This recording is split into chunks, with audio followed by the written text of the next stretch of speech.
Attention, armchair quarterbacks and shower thought GMs. It's time for this week's episode of SportsBall with Mike Maharrey and Alan Mosley.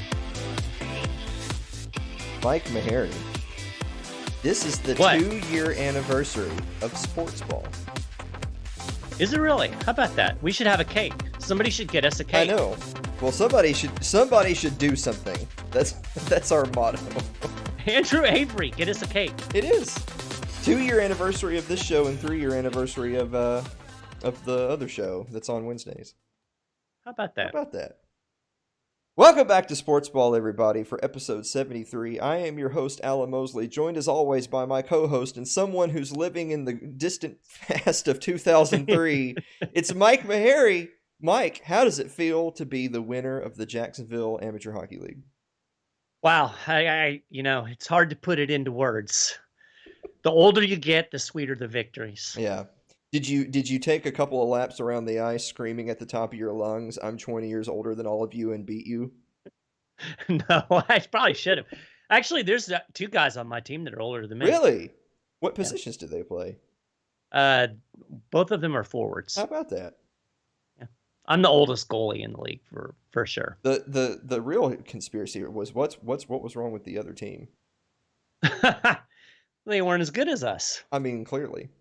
They could be LP Team of the Week because they scored 3 goals in the first 9 minutes. You told me that, and then yeah. I've already said clearly there was a fix involved. There's just no way. There's no way things turned out the way they did. Well, they did, and for those who don't know, in the regular season we won 1 game, and then won the championship. So we have to win, or we have to lose to win. Yeah, it's our motto. Who was the one team you beat during the season? They were a team called the I can't think of their name of the team, but they did not win any games all season. Okay, so you were the second worst team then.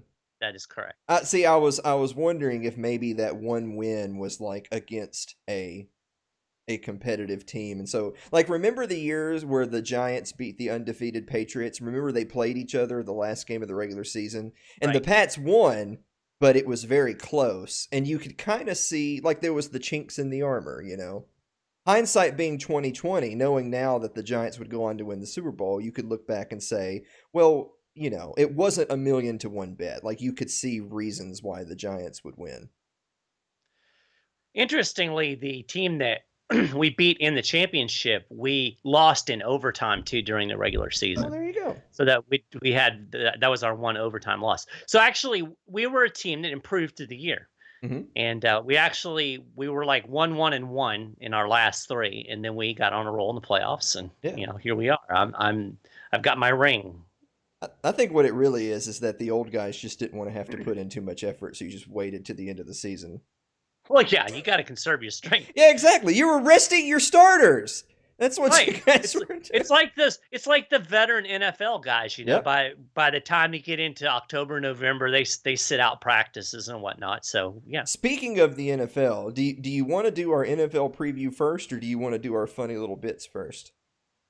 We could do it however you want. Either way is fine with you. Yeah. Well, let's do the NFL season preview first. Let's do it. You see, I got my Bucks hat. This is going to be an interesting preview for us. We're going to do what I'm going to call the Vegas edition. So we're going to look at all 32 teams very briefly and what the Vegas odds are, because let's face it, the bookies know what they're talking about. They do. I don't really care what some pundit on ESPN says about who is and isn't going to win. The Vegas odds tell you who the real power players think are going to win and lose. Mm-hmm. And also, me personally, being someone that loves Vegas, prop bets. Who doesn't love a good prop bet? An over-under, who will score first? Will this player reach 100 yards and that? So we have an interesting prop bet for every team in the league. So we're going to starting with the AFC East, and I'm going to pose some of these questions to our resident NFL expert, Mike Maharrey. Starting with the Buffalo Bills. Buffalo Bills are 25-1 odds to win the Super Bowl and a plus 100 to win their division. The Buffalo Bills actually are the Vegas favorites right now to win the AFC East. Mm-hmm. So I'm going to start off with this. Do you think the Buffalo Bills are going to win the AFC East?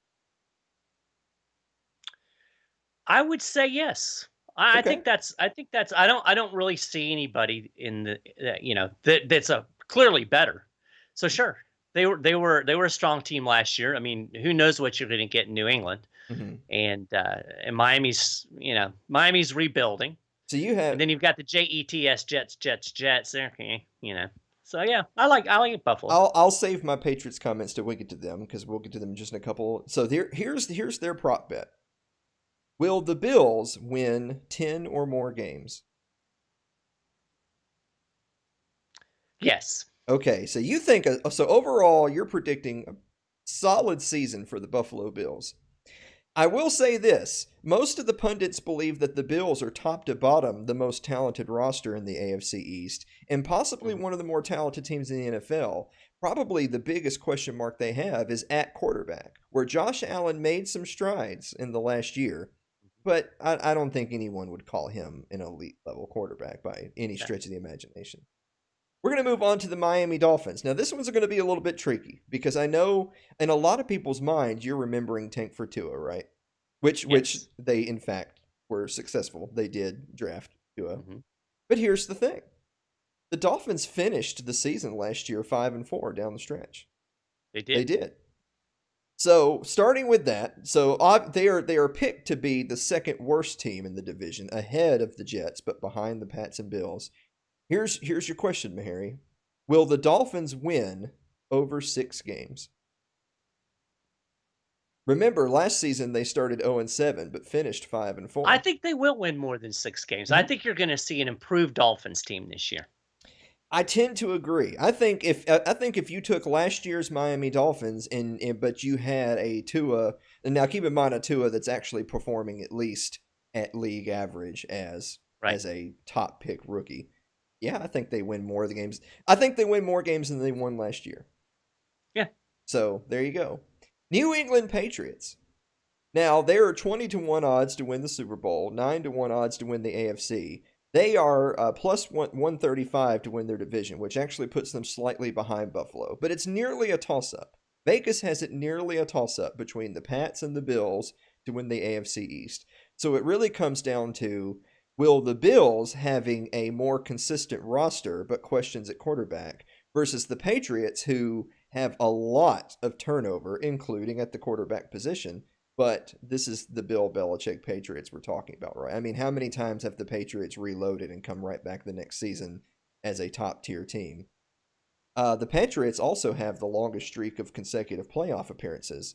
So, with that in mind, the question for the Patriots is this the year that the streak is broken and the Patriots do not make the playoffs?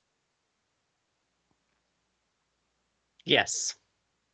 So you are all in on Bills class of AFC East. Pats are done.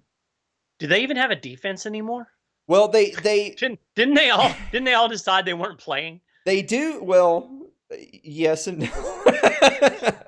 They do have Gilmore, who's the best corner in the NFL. Outside of that, it's a little spotty.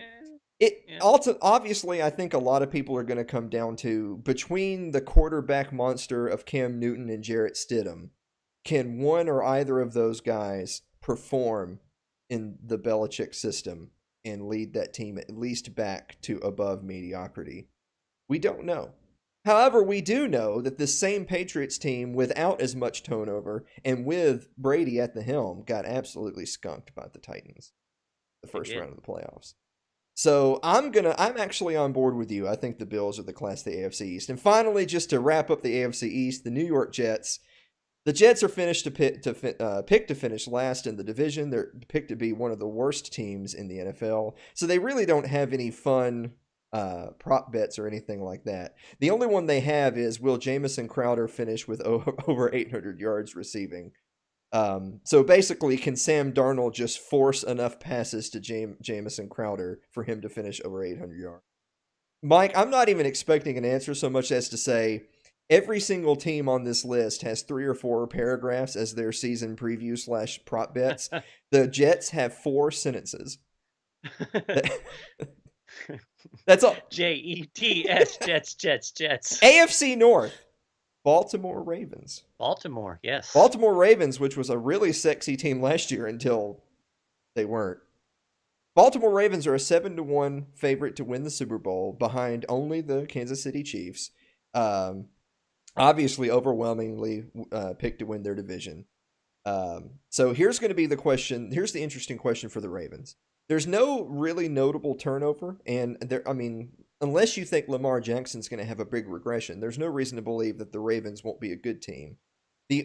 What little weakness they showed last year was run defense, which obviously bit them against the Tennessee Titans. And they addressed that in free agency over the offseason. So assuming that has been addressed, here's their prop bet. Will the Ravens win 12 or more games? I'm going to go out on a limb here and say no, because I don't see Lamar Jackson staying healthy for an entire season. That's interesting. The way he plays quarterback. The little sub heading here for the Ravens is will they call less designed runs for Lamar Jackson? I think that they probably will call less designed runs, but I think that might be a mistake. I think that their team right now That's his game. That's his game, and their team right now is built on his success. If Lamar Jackson is successful and the defense can at least do a better job of controlling the line of scrimmage, then they're a trendy Super Bowl favorite. I think if you take the ball out of Lamar Jackson's hands, then you're just hurting yourself. Now, that's not good for his longevity in the league. I think both of us would agree. But if you're Lamar Jackson and you want to win and you want to have Super Bowl rings and you think that you are the best chance to do that, then you probably just want the ball. Right. All right. Cincinnati Bengals. They are another team picked near the very bottom of the league, even though they have the number 1 pick in Joe Burrow coming in. And he's almost, by the way, the Bengals have not officially announced their starter, but come on.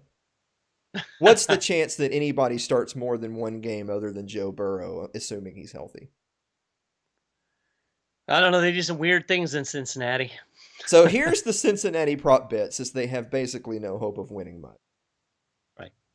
Joe Mixon, their running back, who did have some success last year, except for when the other team was putting all 12 or 13 men in the box.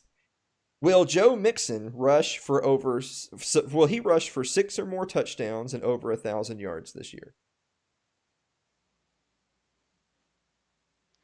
I don't know that I see him as a 1,000-yard rusher. I could see the 6 touchdowns. Mm-hmm.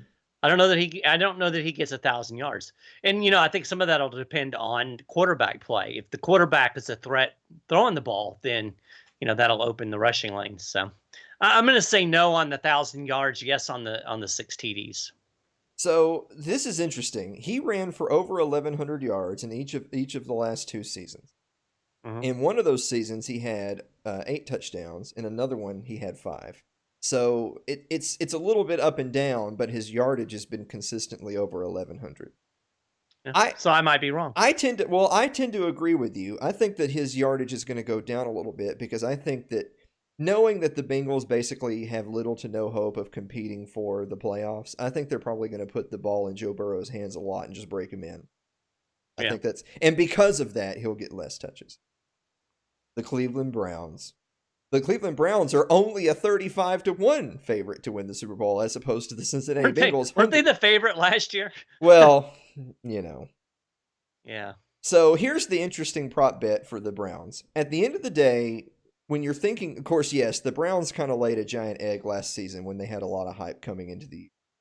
But ultimately, at the end of the day, the Browns' hype train was built around the idea that Baker Mayfield was going to come into his own and lead that offense after coming off of a season where they outperformed expectations. So they outperformed expectations 2 years ago and then underperformed last year. So we're going to lay the onus on Baker Mayfield. Will Baker Mayfield throw for 4,000 yards? No. I'm going to say no as well. So to put that in perspective, he did not have a good year last year, and he still threw for over 3,800 yards. But I think that Baker Mayfield ultimately is going to go the way of a Case Keenum, Kirk Cousins, dare I say Johnny Manziel, if you're a Cleveland Browns fan. I don't think Baker Mayfield is a long-term NFL prospect, so I think that he's going to continue to regress. Pittsburgh Steelers. The Pittsburgh Steelers, which perennially, more often than not, is a contender, but right now I think is pretty safe to say is being overshadowed by the Ravens. They're a 25-1 favorite to win the Super Bowl, 9-1 odds to win the AFC, a plus 475 underdog to win their division, obviously because of being in the Ravens. Right. So here's the over-under pick for them. Will the Steelers win more or less than 9 games? I would do the push. I think nine wins for them. Yeah, I'm gonna go with less. I think 9 wins is a realistic number for them, depending on quarterback health and all of those factors. Yeah. But we'll say under. We'll say 8-8. I really don't know about the Steelers. The Steelers, of course, last year with Big Ben not in the lineup, ESPN actually says that they were dead last in going by DVOA offensive rankings, and when they were number 6 the year before. So it really comes down to Ben Roethlisberger coming back and even being mediocre is far better than what the Steelers were in 2019. Well, weren't they down to third quarterback at one point? They were. However, Ben Roethlisberger's not exactly getting any. Well, no, he's not. So I'm actually going to say that the Steelers, even with Ben Roethlisberger back in the lineup, I think the Steelers are in trouble, and I think Mike Tomlin's on the hot seat. By the way, I think Mike Tomlin's a good coach, and I would like to have him as a coach of my team. But I think he'll be on the hot seat because Pittsburgh demands a certain level of success, and they're going to be going into their 3rd, 4th, 5th year in a row of having less than stellar results. Mm-hmm. AFC South. The Houston Texans, 55-1 to win the Super Bowl, plus 34 to win their division.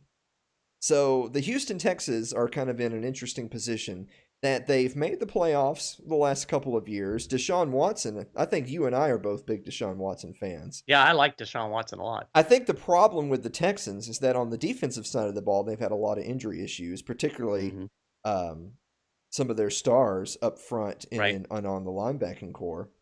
However, I think on the offensive side, some of the problem has been Deshaun Watson hasn't had enough help. And DeAndre Hopkins was his only real outlet. The problem is they let DeAndre Hopkins go to Arizona. So I don't see any reason to think that I think the Texans are going to be categorically worse this year than last year. That's it's got to be one of the worst general managing teams out there. Yeah, it really does. The Texans are a bit of a dumpster fire. So with that said, now keep in mind, this was a team that went to the playoffs last year, mind you. Right. Their over-under for wins is 7.5. Do you take the over or the under? I think I'm going to take the under. Yikes. Just because, the Texans have always been a team I've kind of liked, and they always seem to underperform. Yeah. So I'm just kind of going with that gut. I mean, Deshaun Watson, I mean, with him quarterbacking, I mean, they have the potential of always being a good team and always being in a game, but I don't know. It just seems like they always manage to create some kind of chaos. They are. The final point I'll leave for Texans before we move on, because we're trying to get through the whole league in one episode. The Texans finished the season last year 10-6, which is pretty respectable. How about this, Mike Maharrey? They finished 10-6 in the regular season with a negative point differential. Did they really? So that's crazy. They blew out teams better than they were and either barely won or got blown out by everyone else. So they finished with a negative point differential on a 10-6 record. So I think the cracks are there that the Texans are heading in the wrong direction. Indianapolis Colts. Obviously the big offseason story for them. They are now a year removed from the exodus of Andrew Luck. And they are moving on. It's funny. Typically, when you move on to a guy who's a little bit younger. Unfortunately, they are moving on to Phillip Rivers, who was out at San Diego/LA Chargers, and is now the QB of the Indianapolis Colts. I think obviously the Colts, top to bottom, are not a good team, and that was exacerbated by the fact of Andrew Luck saying thanks but no thanks to an NFL career. But they're kind of moving in my opinion, frankly, backwards, but sideways to a veteran who can't have more than 1 or 2 more seasons in the NFL. It pretty much is going to come down to, does Phillip Rivers have a little bit of a, at least temporary renaissance in Indianapolis, or was this just a categorically terrible move? So I'll start with there. True or false, Phillip Rivers is going to have a good season with Indianapolis? False.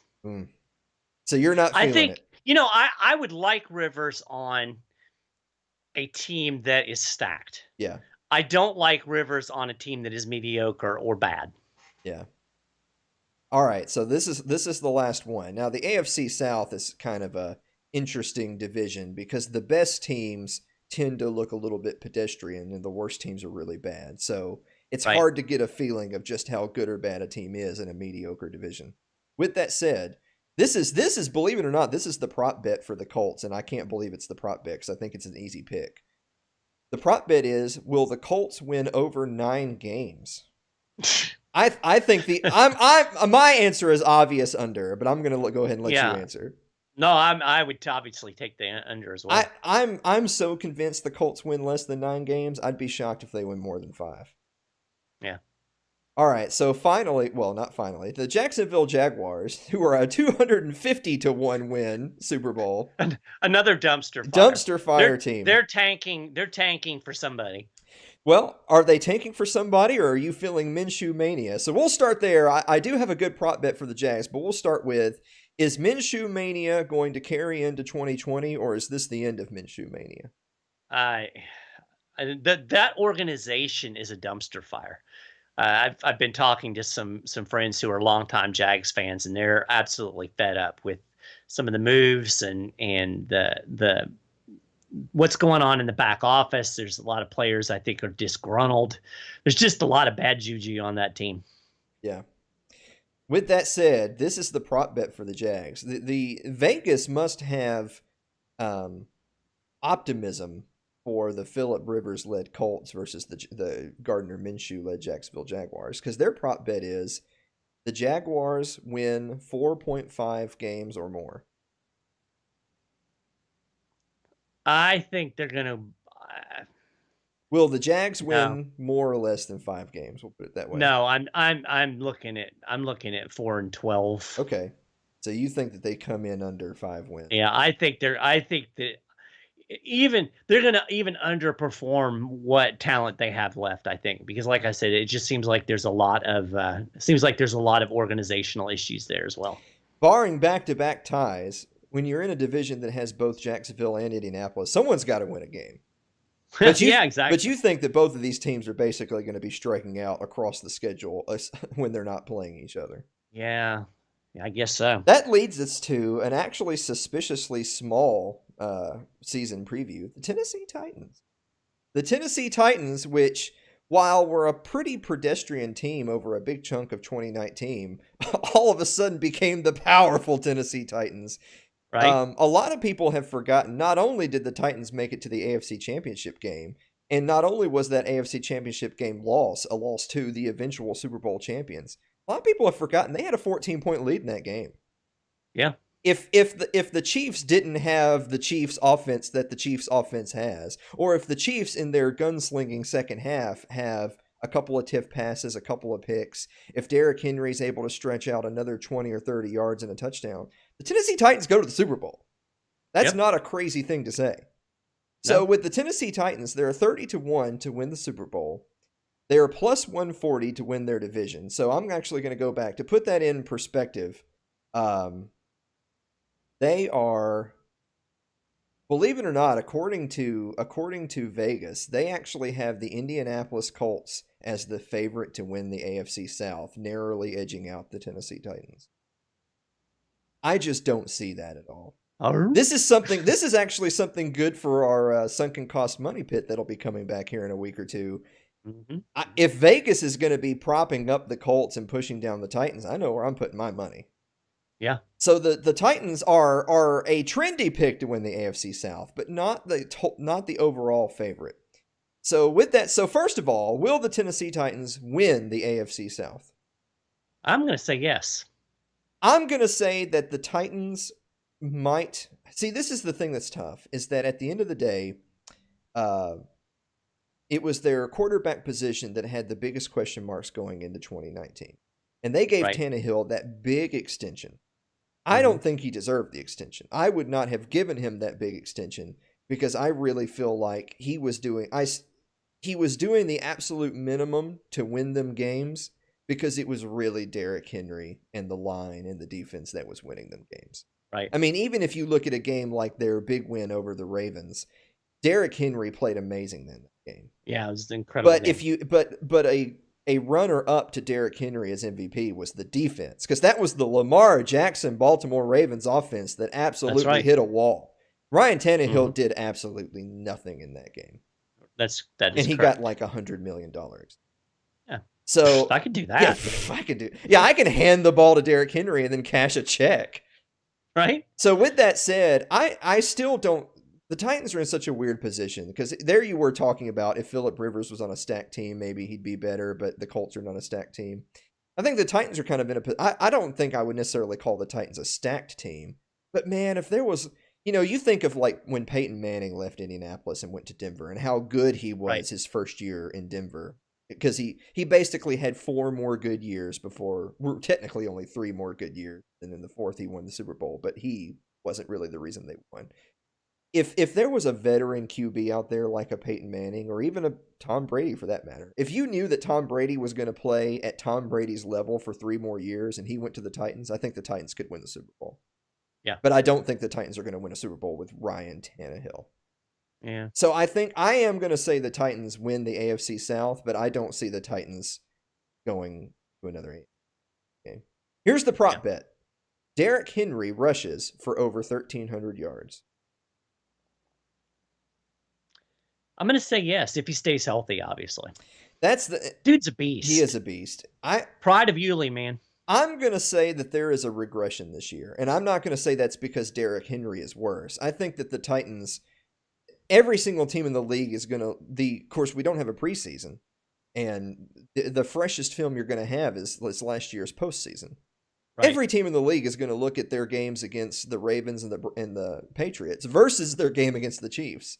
And they're going to see, look, this like run blitzes and filling the gaps and just selling out on Derrick Henry is the way to beat the Titans. If Ryan Tannehill throws for 400 yards and 5 touchdowns, well, that's unfortunate. But until he does, we're stacking the box. I just, because of that, I think Derrick Henry will still be one of the best players in the NFL, but I don't think he's going to have gaudy stats. Yeah, that's good analysis. Well, thank you. Yeah. Finally, that's why you get the big bucks here on SportsBall. AFC West, Denver Broncos, obviously not 50-1 to win the Super Bowl, which, if anything, I actually think that's kind of high. Pretty much it's going to come down to Drew Lock, who came in and turned out to be a fairly good fit in Denver. Denver, when they moved on from Joe Flacco and gave Drew Lock the keys, Drew Lock finished the season 4-1 as a starter. Mm-hmm. Now, he's got a long way to go, and there's always that kind of sophomore slump. But with that said, if he finished the season 4-1 as a starter when Denver started the season 0-4, I mean, you have to think obviously he's the answer, right? He's the guy who should have been playing at QB all year. With a full 16-game schedule, I expect the Broncos to be better. But here's the prop bet. Denver Broncos make the playoffs. Oh, no. I don't think so. I think that's a bit much to ask of your sophomore QB, who still technically only has about 5 games under his belt. Kansas City Chiefs, 4-1 to win the Super Bowl. So for people listening at home, they are the overall odds-on favorite to win the Super Bowl, narrowly edging out the Ravens. Over 2-1 odds to win the AFC, -425 in their division. Their over-under is 12 wins. So here's a couple of interesting prop bets. So first of all, we'll just start with overall predictions. Do you think the Kansas City Chiefs will win the Super Bowl? No. What's your main reason why not? Just because it's hard to repeat. Thank you. That's exactly what my analysis was going to. I think the Chiefs are still going to be one of the top 3 teams in the NFL, but I think that the Chiefs had spotty defense at times throughout the year, albeit they'd played well in the postseason. Yeah. But if you look at their regular season, they had a handful of losses. I mean, they lost to the Titans during the regular season. They did. They had a handful of ugly games during the season. They had a game against the Houston Texans, which ended up being a fairly easy win, but they still gave up like 30-something points. I think in a modern offensive pass-heavy NFL where teams are winning games like 35-29, and you're saying, oh man, that team with 35 points, they're unbeatable. One tipped pass, you're losing those games. Right. And I also tend to think that while I don't think Patrick Mahomes is the kind of player that plays for a contract and then quits. I'm not saying that. No. But anytime a player has historically high numbers, it just statistically they will regress. Doesn't mean that they're a worse player. It just means statistically you're going to regress when you had the best season ever. As the player gets older, there's more film. Defenses learn how to defense them a little bit better. So there's that aspect to it. So here's a prop bet. Patrick Mahomes throws less than 35 touchdowns. 35. That's a lot. It is a lot, and I'm going to say yes. I am on the kind of in my similar analysis to my Titans analysis with Derrick Henry. I think that the Chiefs are going to get more production from a wider list of players. I think that they're going to do more in the backfield. I think that they're going to do more controlling the clock, and they're not going to be having to score 3-4 touchdowns in the second half to win games. But what that means is that they won't have as gaudy a stats. And I think Patrick Mahomes takes a half a step backwards this year. I could see that. Los Angeles Chargers without Phillip Rivers for the first time in over a decade. They will forever be the San Diego Chargers. I know, right? And now here's the thing. Los Angeles is going to be going into this year with a QB combination of Tyrod Taylor and the raw rookie Justin Herbert, who out of Oregon. Now, they still have players like Joey Bosa, Casey Hayward, Derwin James. They have one of the best defenses in the league on paper. But we have no idea who's going to play for them on the other side of the ball, particularly at quarterback. Vegas actually has them ranked fairly well. Low chance to win the Super Bowl, and they're in a tough division because they're in a division with the Chiefs. They actually are 6-1 odds to win their division. Basically meaning if they go 1-1 with the Chiefs, it's anyone's game, basically, is what they're saying. So, but here's the pick, and this is a soft bet for them. We have no idea what their quarterback situation is going to be. But their defense has some of the best players in the NFL. Will the Chargers win? Well, basically, will the Chargers be above or below 500? My gut is below. And here's the problem. You can have a great defense, but if they can't get off the field, if the offense is going 3 and out, 3 and out, 3 and out, that defense, no matter how good it is, wears down. That's it. Yeah, I'm going to say below 500 with the quarterback question marks. I think it's tough to win a lot of games in the NFL if you're not solid at your QB. Last one for the AFC, the Las Vegas Raiders. The Chuckies. The fighting Chuckies out of LA and Oakland and everywhere else the Raiders have played. Now they're in Las Vegas. Be their first year in Las Vegas, the fighting Chuckies. 30-1 to win the Super Bowl, 13-1 AFC, 10-1 in their division. Over-under is 7.5 wins. So here's a couple of interesting picks for the Raiders. So we'll start with the wins. So will the Raiders be a above or below 500 team?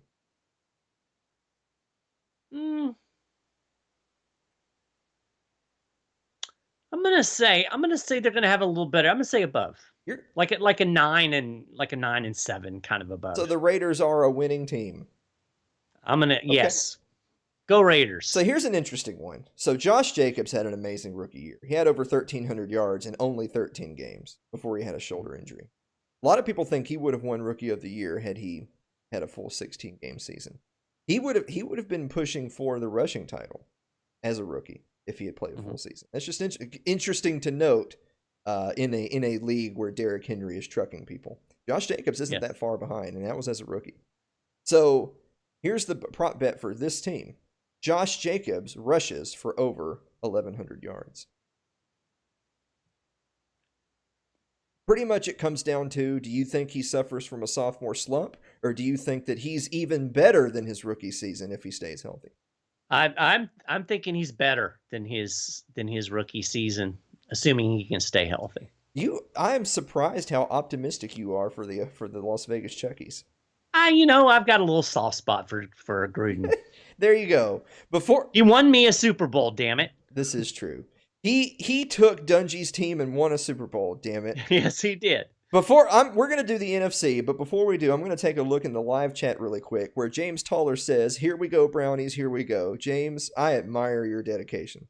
I mean that. I'm not that's a Browns fan. I'm not right being there. facetious at all. I mean that. No. I'm always impressed when like a Bengals or a Browns or a Jets fan proudly displays their fandom. Bucks fan. Yeah.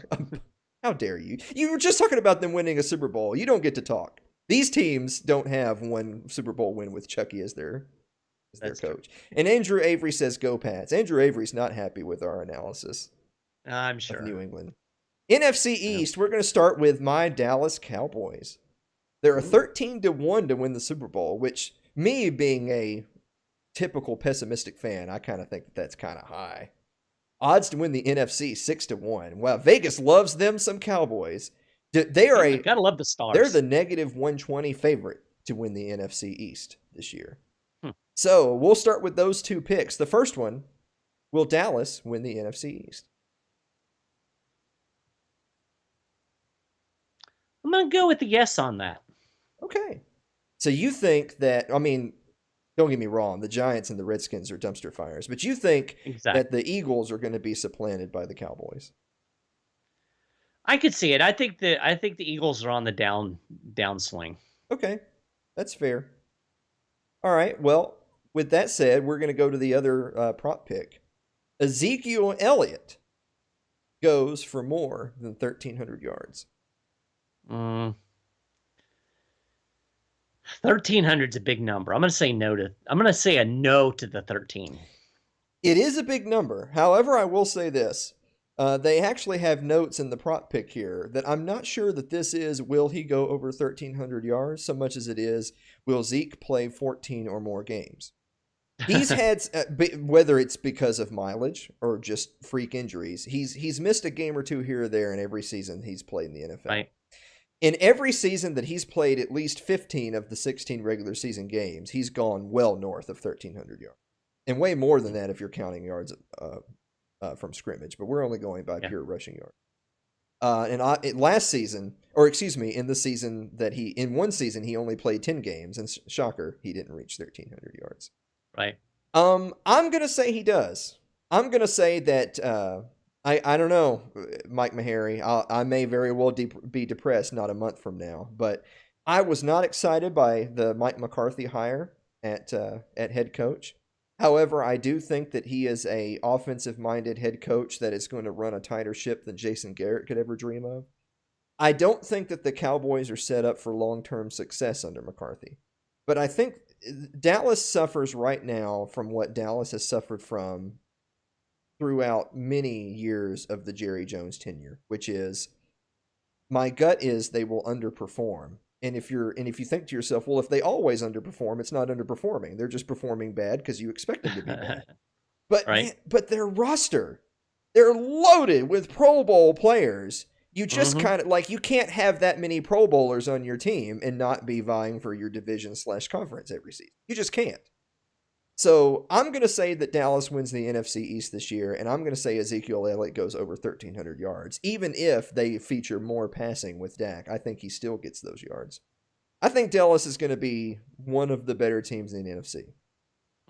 So when you hear me crying in the corner, not 3 weeks from now, you'll know why.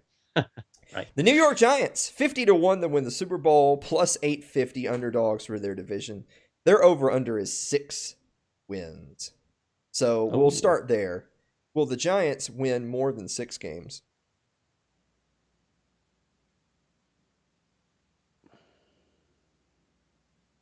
That's a lot of thinking for the... It is, but typical Vegas, that's a pretty good number. It is a good number. I agree.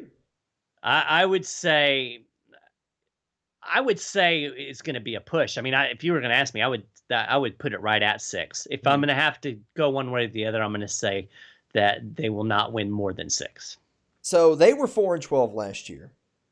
And you're going into this year, you're going to have Daniel Jones playing from week 1. He's going to be under center, assuming he's healthy. He's going to be under center all 16 games. Right. And you also have Saquon Barkley, who's an amazingly talented running back. Absolutely. Although he also needs to stay healthy. So with that said, I'm going to say that despite that fact, I think they're still going to be under 6. I think that they may be a better team, but they were a bad team that was 4-12, and they only won that many games because they stole one from Philadelphia because, yikes, Philly. And and you also had the Redskins in that division when they stole one from the Bucks too, because the Bucks couldn't hit a field goal that game. Yes, and they're in a division with the Redskins, whose best quarterback had like 7 different legs if you count the number of pieces. Right. So I'm going to say that while the Giants might be a somewhat better team, they're actually going to be worse in record. So I'm actually going to say that they go downhill a little bit. So we're going to skip all the way down. I actually lost my place, so I have to scroll back down. I don't know if it's the Redskins or the Eagles. It is the Philadelphia Eagles. Now, the Eagles won the NFC East last year.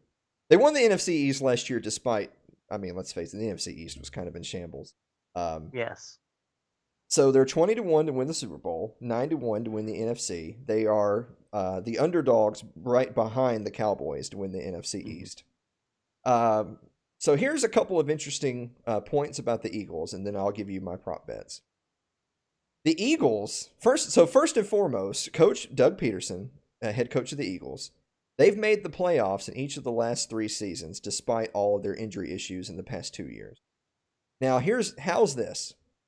In the last 3 years, they've had serious injury issues. 3 years ago, their starting quarterback Carson Wentz went out. In the last 2 years, it was a laundry list. They had at least 8 or 9 guys on injured reserve the last 2 years, not combined separately.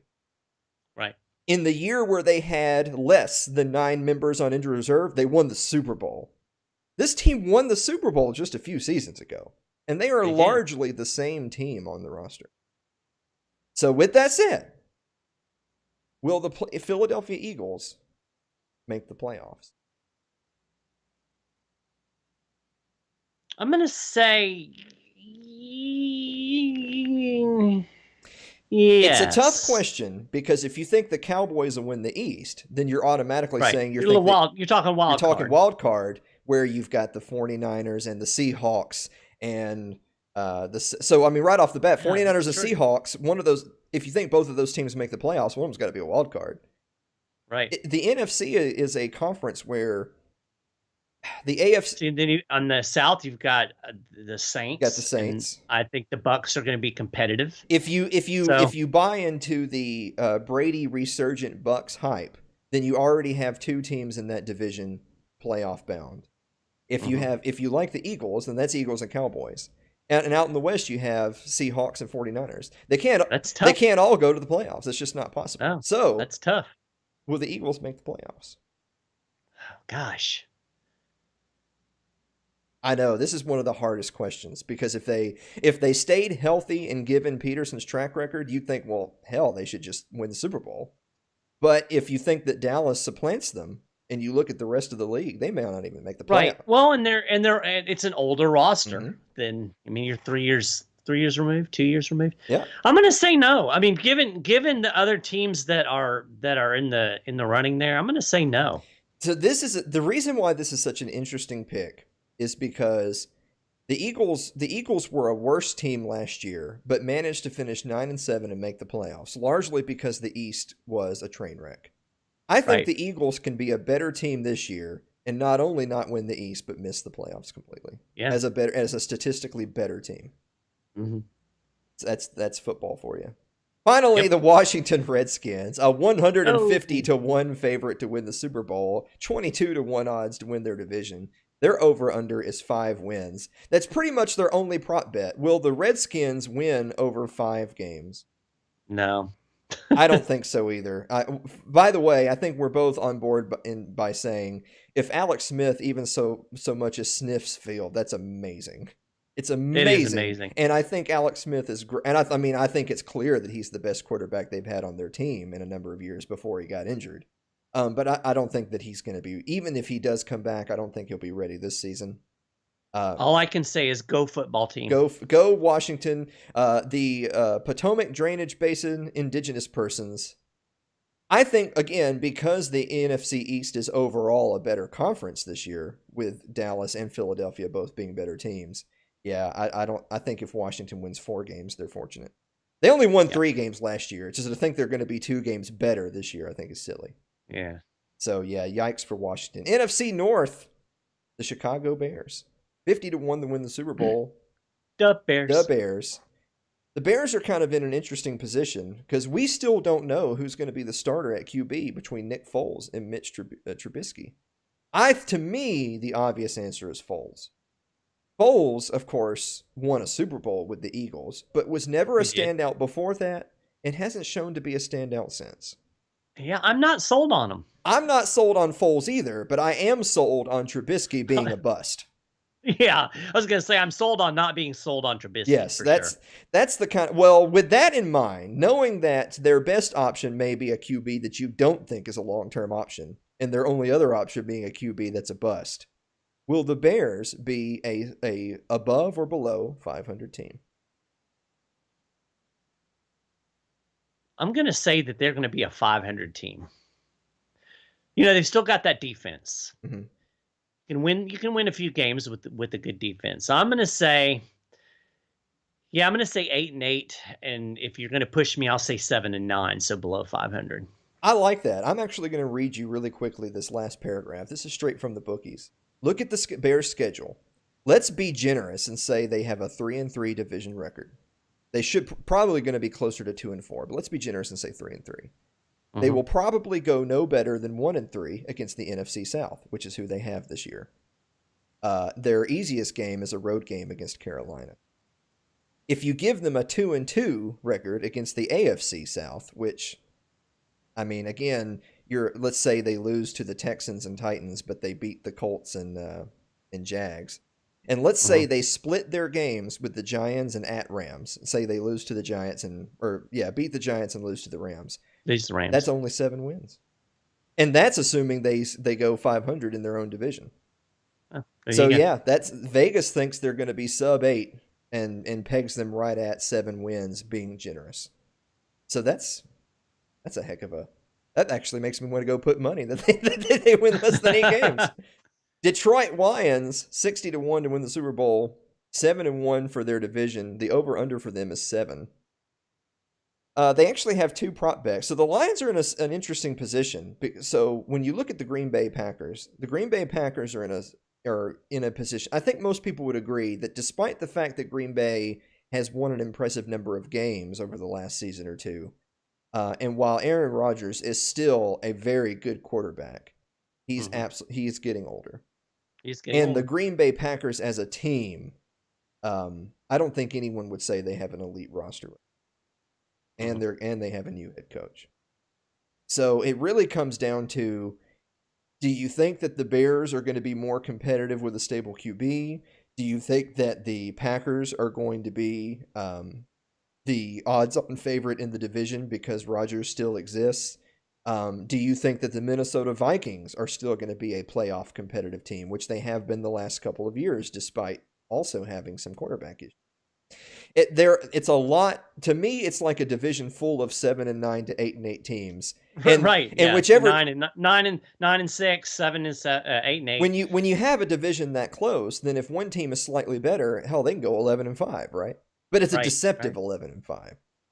So with that said, 2 picks for the Lions. Number 1, the Lions win the NFC North. I don't think so. Yeah.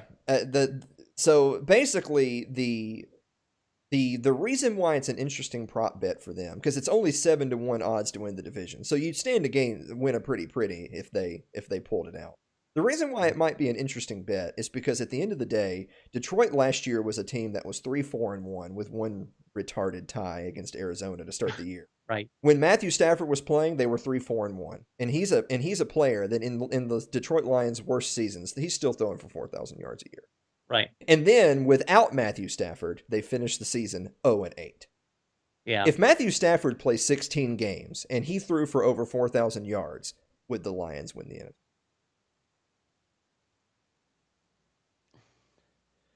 They would be competitive. I still kind of like the Vikings, but So that leaves us. so I'm still going to say no. That leads us to our prop bet. Matthew Stafford throws for 4,100 yards or more.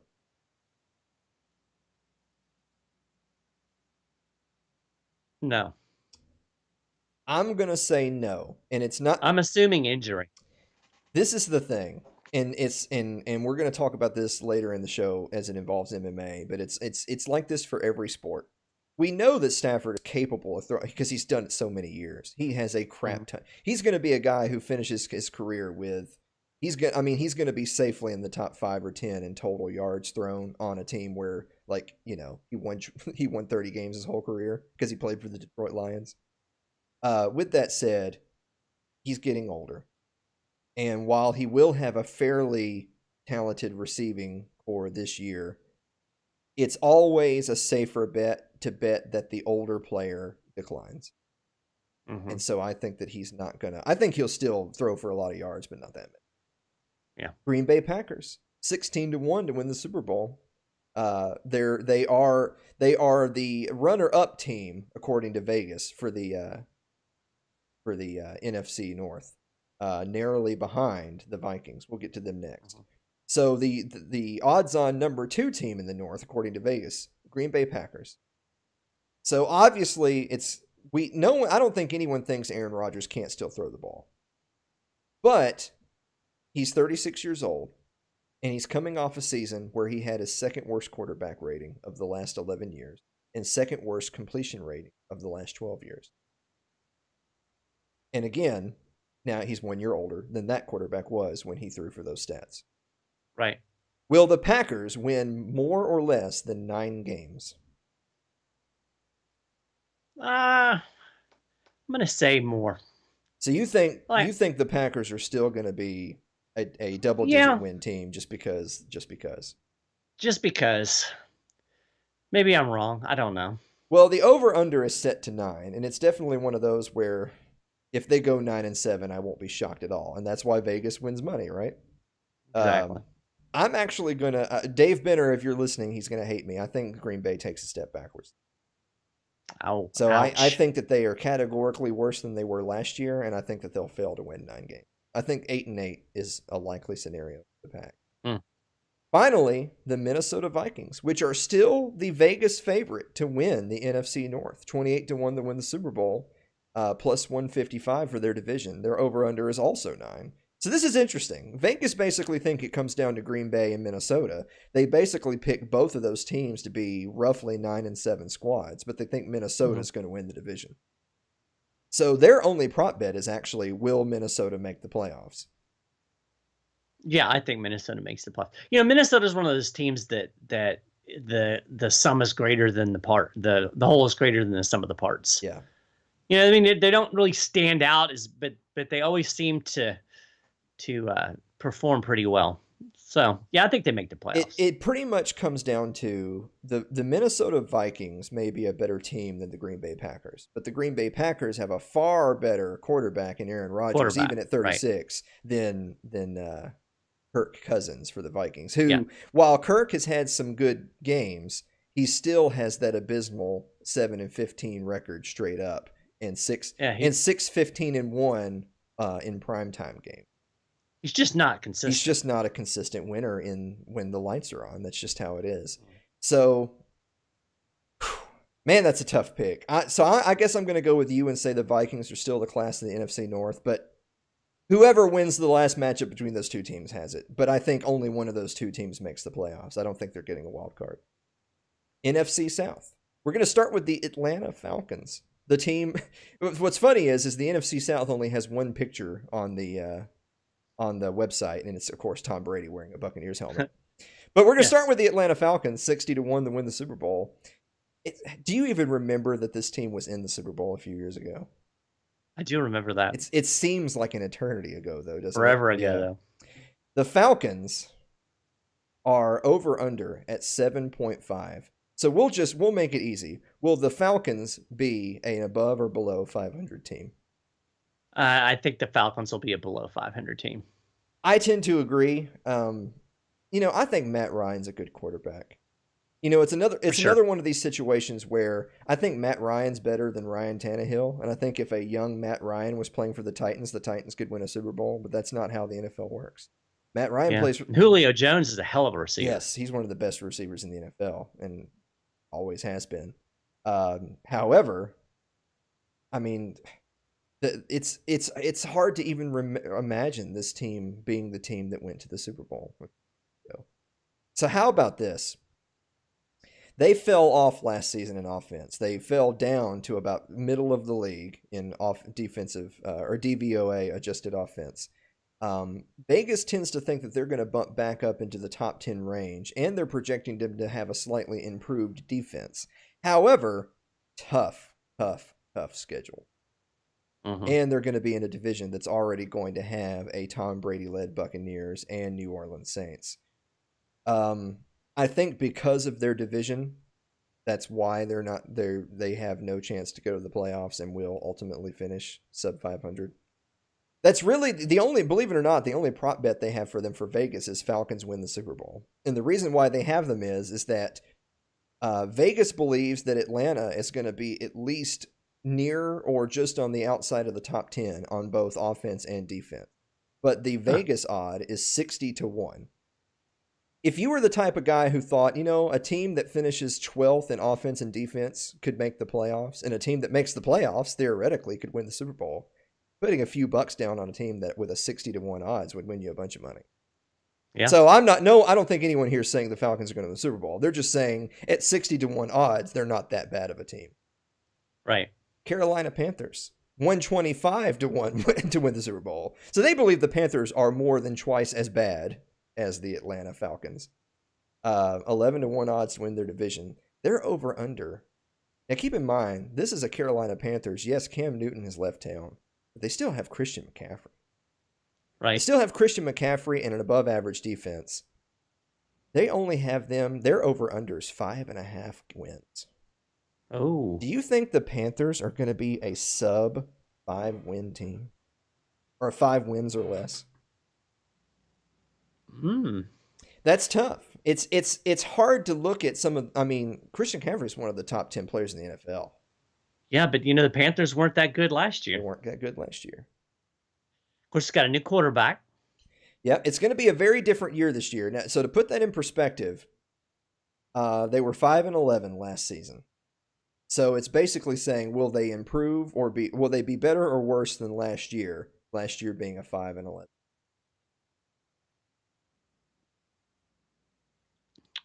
I think they'll be about the same as. Here's a couple of really awesome prop bets. Christian McCaffrey, amazing player.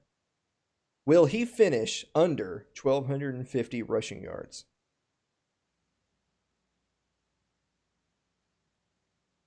I don't know. I can't. Let's say no. I'm going to say no because the 1,300-yard marker is a certain wall that a lot of great running backs don't overcome. Only 35 running backs have rushed for 1,300 or more yards in a single season between 2009 and 2018. Of the ones who did, only 12 went over 1,250 yards the following season. So consistently rushing for 1,200, 1,300 yards is very difficult to do. Right. Plus, every team in the league is going to know just box up Christian McCaffrey, right? Here's what I think might be the most amazing prop bet of the year. Which quarterback will finish the season with more passing yards and touchdowns? Cam Newton, Patriots, or Teddy Bridgewater, Panthers?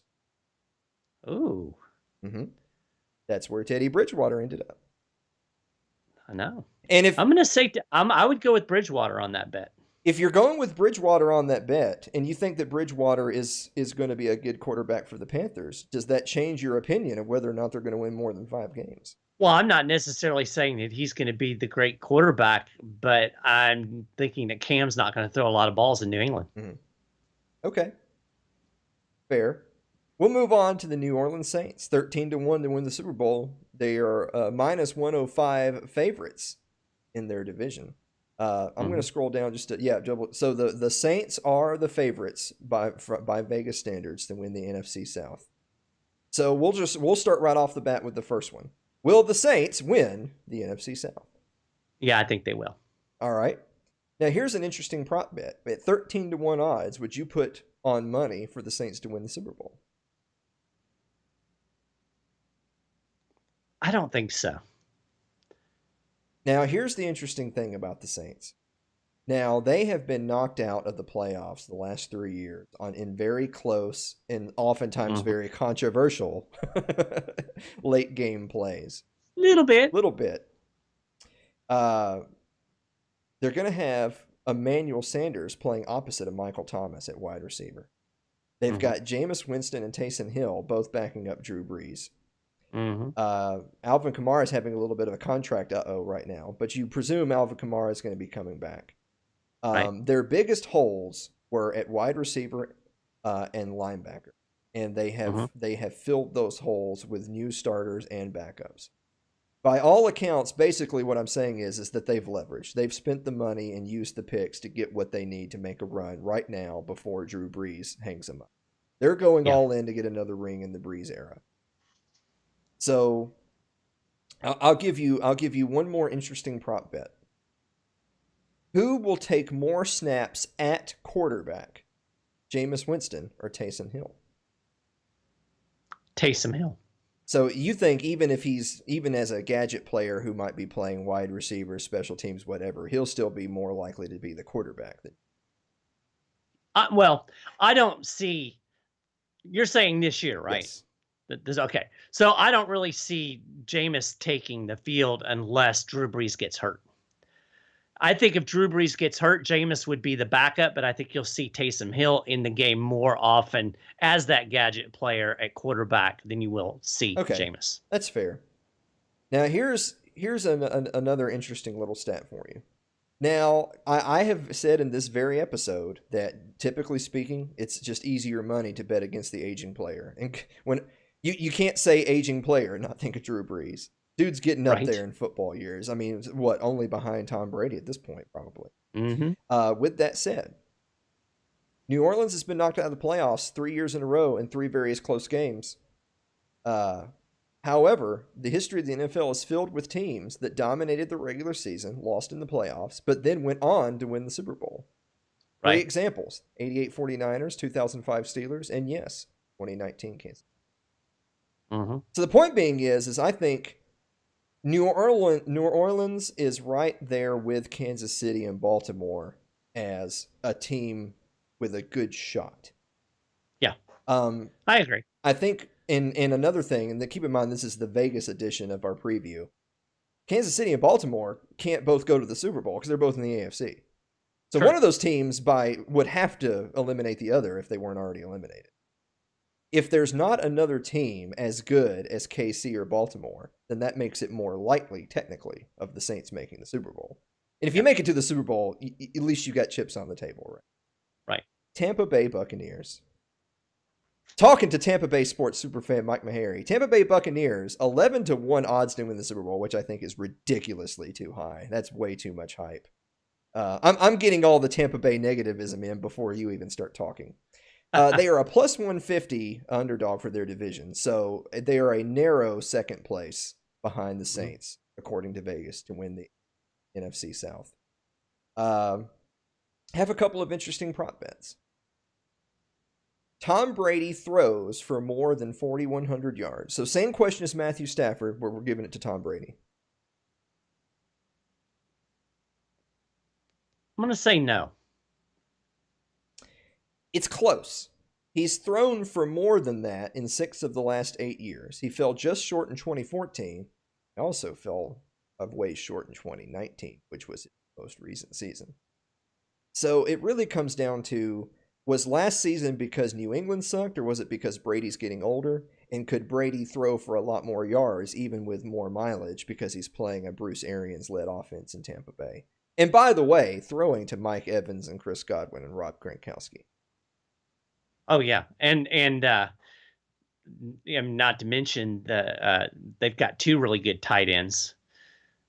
He's never had this many weapons to throw to. The problems that I see with the Bucks Mm-hmm. is they don't have a lot of depth on defense. Mm-hmm. Injuries could be a problem, and from what I'm hearing, there are going to be protection issues. The offensive line is not looking good. Everybody's saying Brady looks great, arm strength looks good, chemistry with these players is great, but the issues seem to be with pass protection and then also running back position. Yeah. Because Brady likes to throw the running backs, and apparently the running backs are having a little bit of a difficult time catching the ball. So I like this Bucks team. I think they're going to have a good season. I think they're going to make the playoffs for the first time since 2007, but I don't think they're at the level of a New Orleans or a Kansas City or a Baltimore. All right, I'll give you the last prop bet, and then I'll give you my prediction for Tampa Bay. Last prop bet. The over-under is 9.5. So are you going over or under 9.5 wins? I'm going to go over. So you think they win 10 or more games? I think they're a 10-win team. Okay, that's fair. So I'll say this. We're going to do the little compliment sandwich thing. I think that Tom Brady will still be an upper echelon QB, although I don't think he'll be as good as Tom Brady has been. But Tom Brady being less than Tom Brady is still way better than Kirk Cousins. Well, and it's also way better than Jameis Winston yes. throwing, 30 picks. Yeah. So yeah, crab legs is coming back this year. Right. So yes, I think Bruce Arians is a good offensive coach. Yes, I think that this may be on par with or the best supporting cast that Brady has had on offense, maybe in his whole career. Chris Godwin is a good wide receiver, and he's only going to be number 2 or 3 if you count Gronkowski. So, and Mike Evans is an amazing receiver. I think Brady would have loved to have been throwing jump balls to Mike Evans for the last decade. Well, and the I can't think of his dang name. OJ is the other tight end. You're going to see a lot of 2 tight end sets, and he is arguably more athletic and better than Gronkowski. Not better than Gronkowski in his prime, but better than in Gronkowski, where we are now. So, you're going to have there's a lot of weapons out there that can catch the football. I'm excited about seeing Tom Brady operating with all of these wide receivers. Like I've said, the question is he going to have time to throw the ball? Yeah. There's a lot of reasons to be excited. However, I'm sorry, Mike, I got to tell you, I think Tampa Bay is a sub 500 team that easily that by multiple games misses the playoffs, and I'll tell you why. I think Tom Brady is an upgrade. I think the receiving core is good. I think Ron Gronkowski will not be as good as Rob Gronkowski has been, but will still be a scoring threat, especially playing with Tom Brady, because they have that rapport together. This is the problem. First of all, you already mentioned offensive line woe. I think that they may have trouble on the line of scrimmage. I think they may have trouble in the running game. If they're in a game where they need to grind out the run, I don't think they'll be able to. And I think Tom Brady, you're going to have like a 44-year-old quarterback running for his life. I don't think anyone thinks that's a good idea. It doesn't matter. That's less than ideal. It's less than ideal. And this is the other thing. We're going into the 2020 COVID season with very little training camp and no preseason. I think that there's going to be a lot of bumps in the road, no matter how veteran these players are. Most of these guys have never played together.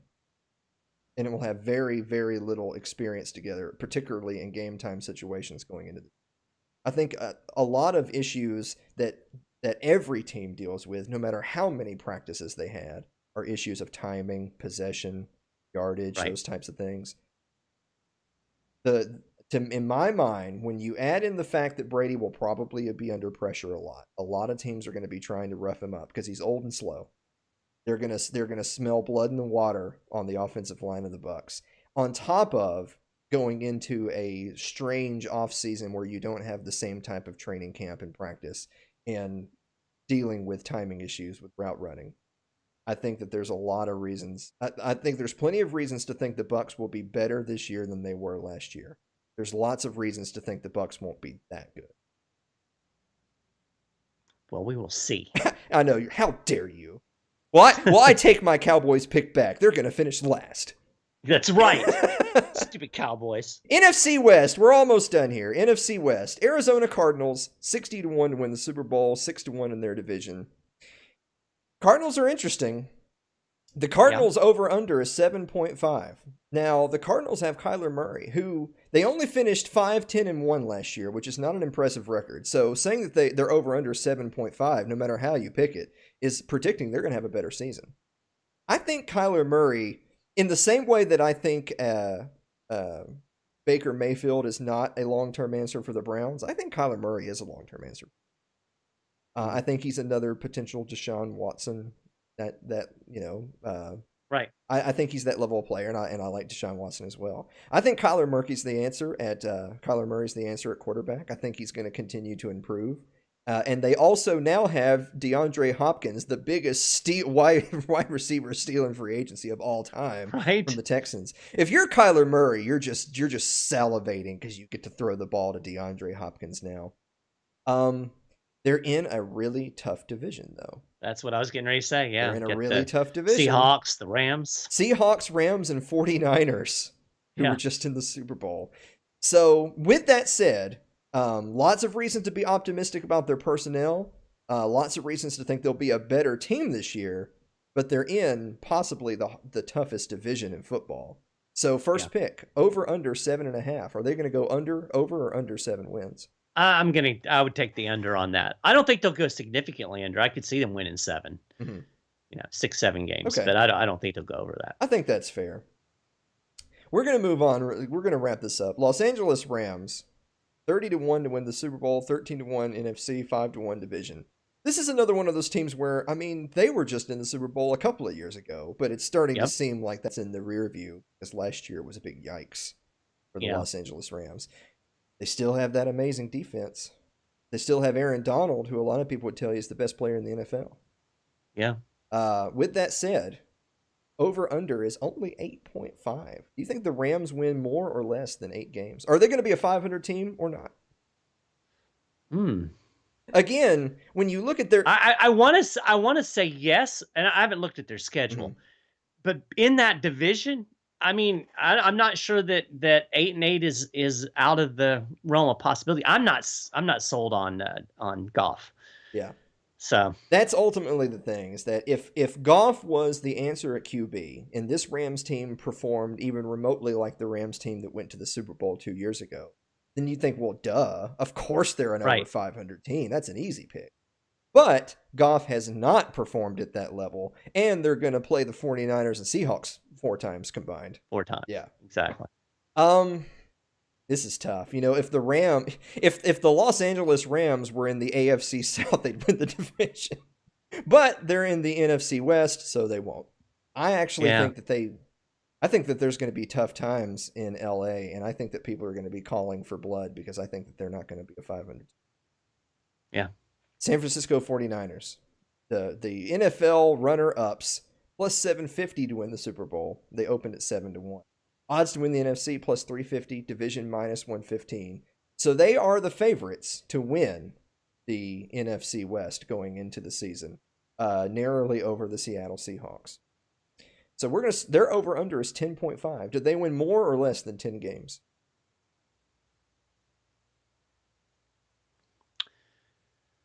Oh, you see, this is why Vegas does Vegas. It is. I know. If you were to say, Mike, give me a number for San Francisco, I'd probably say 10 games. So I guess that would be taking the under. You should just work for Vegas then.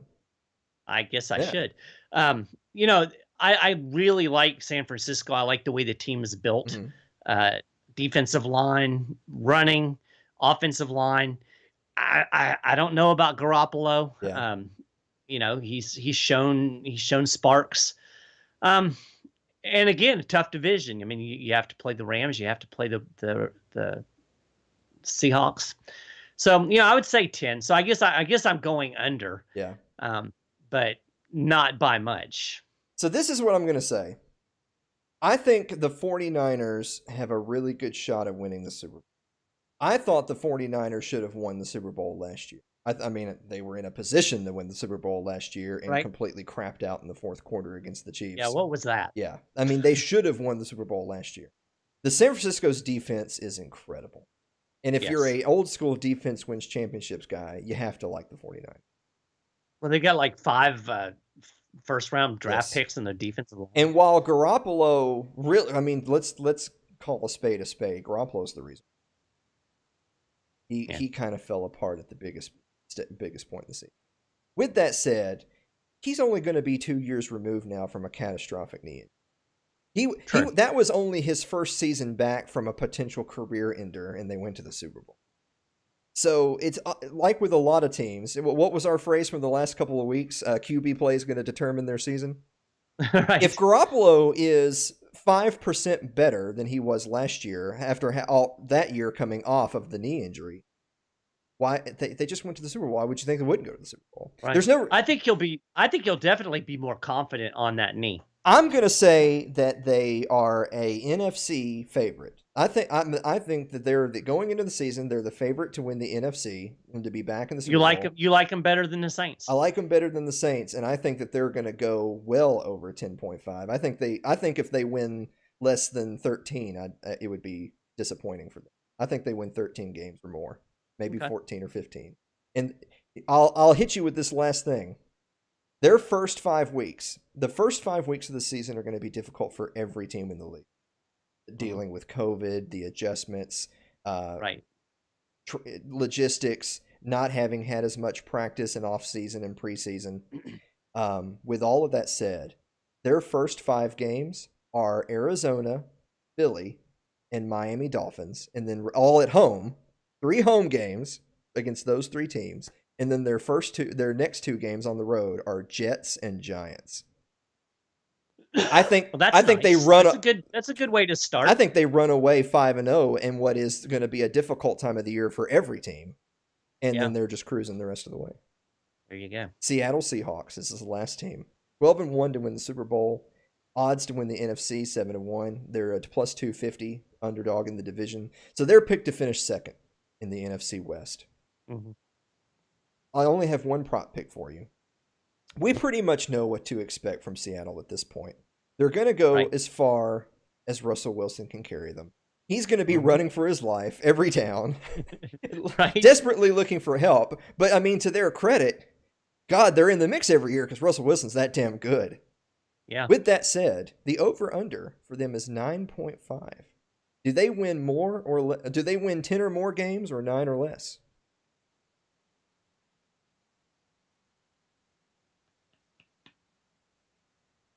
I'm gonna go with the over.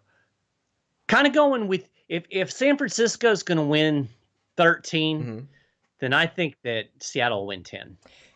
I agree. I think that at a minimum, Seattle reaches double digits. I think at a minimum they win 10 games, and I think that this division will send 2 teams to the playoffs, which kind of goes back to our previous tough ones over who was going to get wild cards.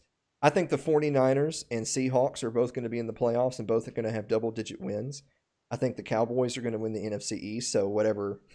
When they finish 7-9 but still win the East because the East sucks, they're in. The wild card will be very interesting in the NFC because so many teams are pretty close together, I think, in overall talent. Whereas in the AFC, I think the top couple of teams are head and shoulders better than everyone. Yeah.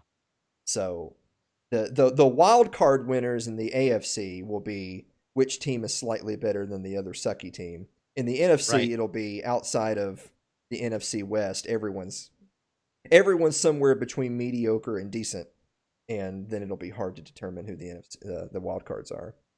Right. All right, last ones for the NFL preview, and then we're going to move on to wrap up the show. Who's going to win the Super Bowl?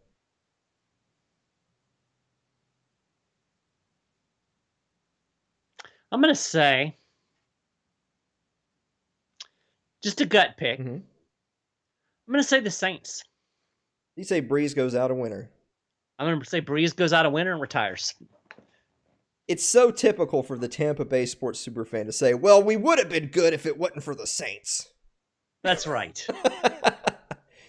All right, you know what? That's fair. I'm gonna say 49ers.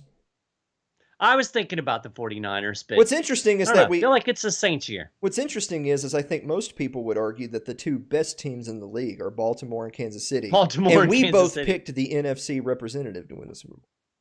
Yeah, because I'm tired of the AFC. Yeah. Last one. Who do you think will win MVP? Oh, that's a good question. A lot of players have moved around this year too, and a lot of good young players coming up, and a lot of veterans heading out. Who's going to win MVP? I don't know. I don't know either. I tell you what, if Teddy Bridgewater ends up being above average in his first year at Carolina, and if Carolina is, maybe they don't win the NFC South, but they're competing for a wild card spot because they're just that much better without Cam Newton. Right. Then because and this, you'll see where I'm going with this. Because of that, Christian McCaffrey wins NFL MVP. The reason I say that is I think Christian McCaffrey is good enough to win NFL MVP, but if your team sucks, you don't win. That's just right. Dim's just the rules in the NFL. If Carolina finishes 4-12, it doesn't matter if he breaks the all-time rushing record. He ain't going to win MVP. How about Lamar Jackson? I'll throw that name out there. A healthy Lamar Jackson. I think if Lamar Jackson plays exactly the way he played last year, but we're both correct that Patrick Mahomes takes half a step back, then he'd be a natural pick. Yeah. So, yeah. I think I feel good about us, Mike Maharrey. I think we did I do too. I liked our NFL preview. It's the Bucks hat. Well, I'm going to do my little bit really quick and then let you do all yours. You know what it's time for? It's time for the LP Team of the Week. Yes.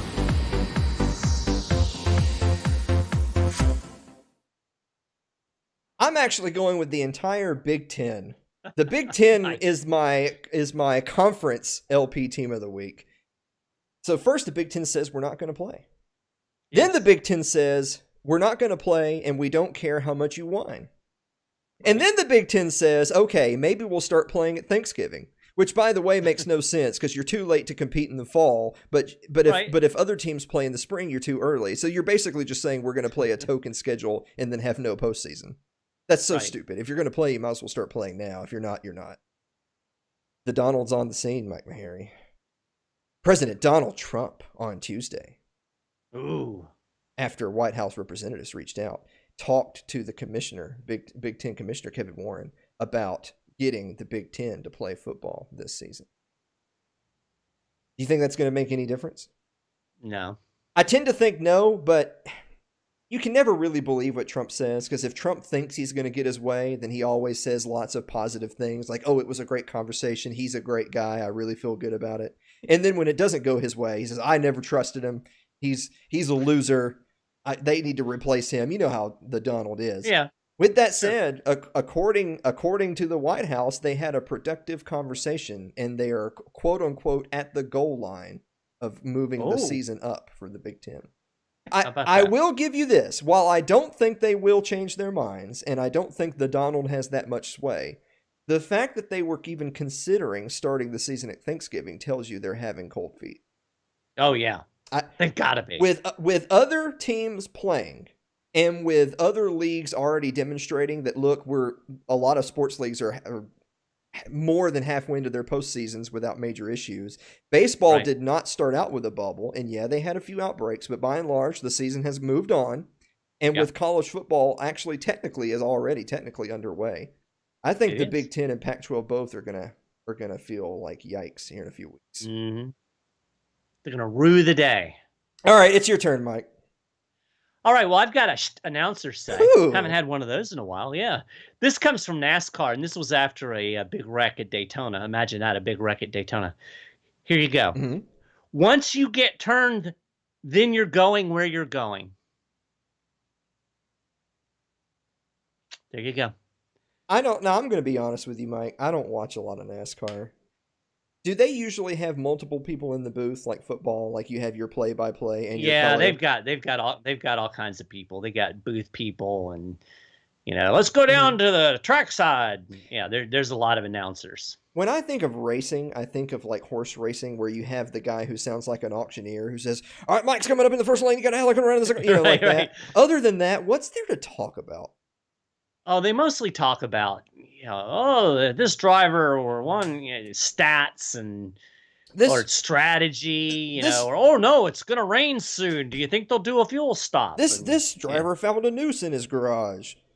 yeah, and then there's that. Yeah. Yikes. Yeah. So anyway, just remember, once you get turned, then you're going where you're going. For people at So, home who love announcers say football season's upon us, we're going to have tons yes, of it that. is. Speaking of football season, I've also got some adventures in officiating. Oh, for you. Actually, just That's something else we're going to have a lot of here in the next few Yes. weeks. But this is an adventure in officiating in hockey. Now, what have we always said that as fans and as players when we're playing sports, what is it that we really want from officials? Mostly just shut up and stay out of it. Well, yeah, exactly. but I mean, as far as the way they call things, we want consistency, Call it right? both ways. If this is a foul for this team, it's a foul for that Sure. team. If it's a penalty for this team, it's a penalty. If it's a penalty in the first period, it should still be a penalty in the third period. Sure. This is not what's happening in the NHL. And as always happens, first off, officials swallow the whistles during the playoffs. That's a given. We just accept that and move on. Sure. But then once they've swallowed the whistle, then they regurgitate it out their rear ends for the overtimes. And you get nothing. So Braden Point skating up the boards, Boston Bruins player slashes his stick. When I say slash, I'm basically talking tomahawk chop. Breaks Braden Point's stick in half. The referee is looking right at them. The referee then proceeds to pick up the broken stick and throw it over the boards, but never calls the penalty. That's bad officiating right there. That's bad officiating, and in situations like that, the worst officiating is the ones where you can go to the official and say, okay, then how did the stick break? Right? Like, I've always loved, like, so for instance, when you know, say for instance, you're watching a basketball game and a player comes down the court, like, you know, with his nose broken and they don't call a foul. Well, then how did my nose break? Right. Because whether you had the ball or not, and no matter whether you were on offense or defense, it's a foul to break someone's nose. So there must have been a foul if my nose is broken. That happens all the time. Point had that conversation with the official, by the way, in rather colorful terms, sure. But it was to no avail. It was to no avail. That makes me sad. Yeah. Speaking of being sad, it's time for us to get our solemn faces on.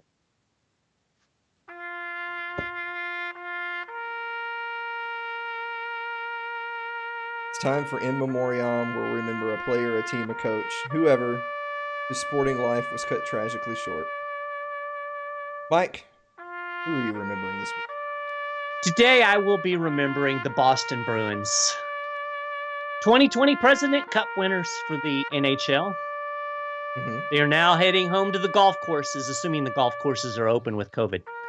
But the Lightning bounced them 5-1. Pretty much did what they did to them the last time they met in the playoffs. They dropped that first game and then figured out how to shut down the top line of Marchand, Bergeron, and the other on Pasternak. And so Boston's going home. Makes me happy. Are you looking at your monitor by chance? Yes, that was my actually, that was after game one, wasn't it? That was after game one. So, well, typical negative Maharrey.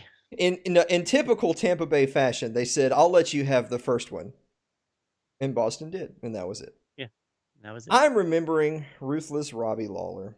Robbie Lawler, who at one time was a UFC champion. Nice. Yeah, that picture actually kind of tells you how how last weekend's fight went. He just got absolutely skunked on a lot of people's scorecards, 30-26 by Neil Magny. Now, by the way, I don't want this segment to be a bash on Neil Magny. I love Neil Magny. He's a very active fighter. He has a ton of wins. He's one of those guys who he's never been able to string enough wins against high enough level competition to be in belt contention, but he's way better than everyone else. Neil Magny has never quite been as good as the top 3 to 5 fighters. And he's always been way better than fighters 7 through 20. So because of that, he has an amazing win-loss record, but never a streak long enough to become a champion. So it's not a knock on Robbie Lawler that he lost to Neil. The knock is that Robbie Lawler's getting up there. He's 38 years old. Yep. He's lost 5 of his last 6 fights and the last 4 in a row. Yeah. Anyone who's anything in fighting knows that's bad news. In most promotions, you have that record, you're out of the promotion. You probably don't even get that. You lose 3 fights, you're out of the promotion. Because they won't win. Because there's always someone else coming up.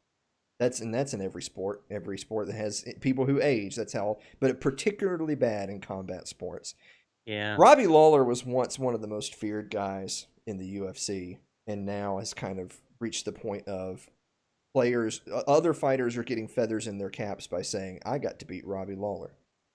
Right. It's time to hang him up. It really is, and I say that with all the sadness in the world. Robbie Lawler was a hell of a fighter to watch, and everyone will remember his legendary fight with Rory McDonald before he left the UFC. Where he finished Rory in the 5th round in what was one of the most brutal, bloody fights in UFC history. That went both ways. It was not a one-sided beatdown. Unbelievable match. So we have lots of good memories of Robbie Lawler, but I hope that he's seriously considering retirement. Because I don't want him to be known as the fighter that 7 or 8 people beat to say, well, I beat Robbie Lawler. Beating Robbie Lawler in 2020 ain't beating Robbie Lawler in 2012.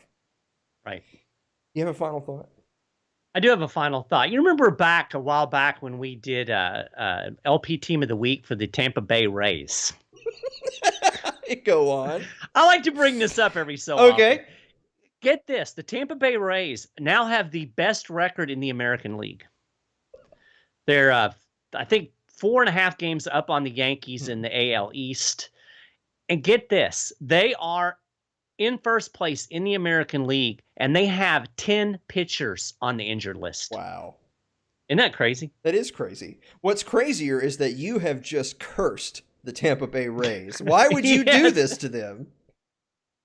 I don't know. You couldn't just let Happy be left alone. You had to curse him. I know. I had to crap on it. Typical Maharrey. My final thought's a sad final thought. Josh Gordon, the much maligned NFL wide receiver, most recently with the Patriots, he won a Super Bowl ring. Technically, the Patriots gave him a Super Bowl ring. He was no longer with the team. He was most recently claimed by the Seahawks, who's currently on suspension.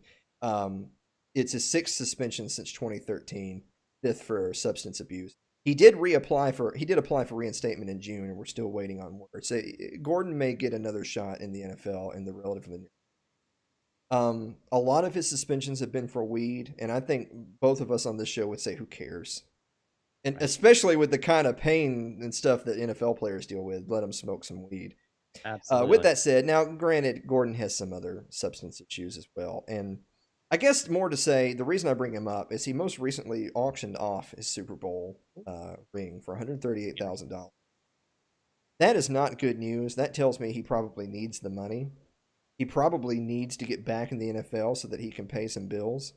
And I can't help but root for him. You know what?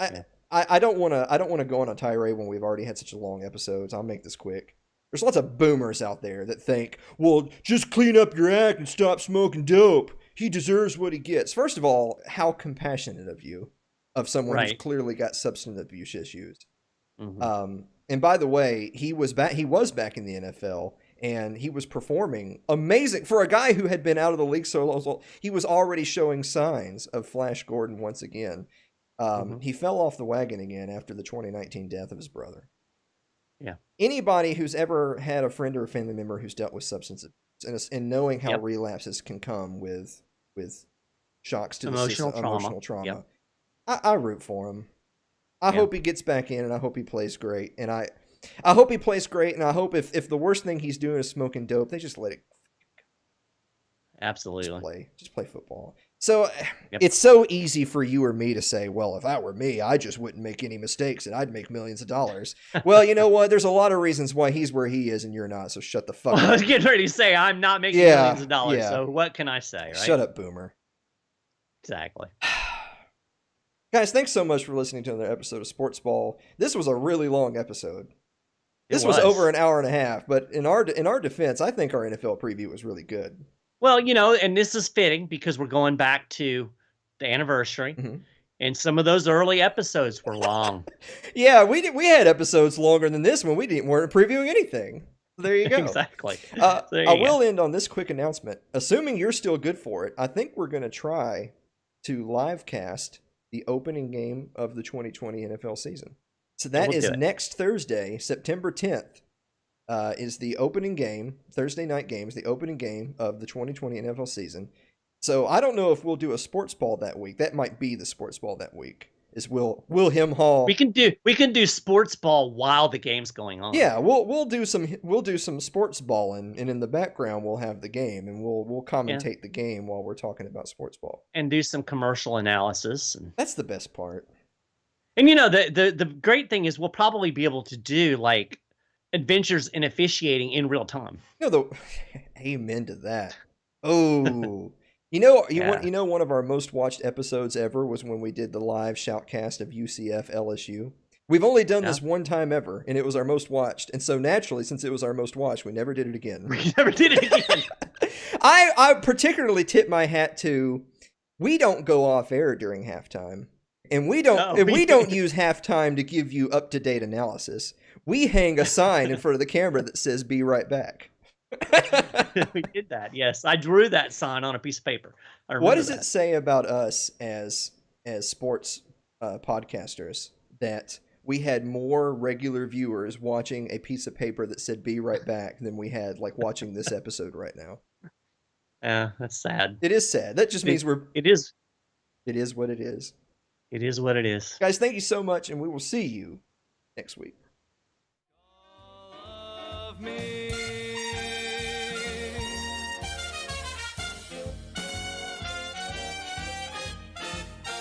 You have been listening to Sports Ball with Mike Maharrey and Alan Mosley. You can follow us on Facebook and leave comments, suggestions. Just go to @SportsBall Podcast. That's @SportsBall Podcast on Facebook. Thanks for listening, and we'll talk to you again next time.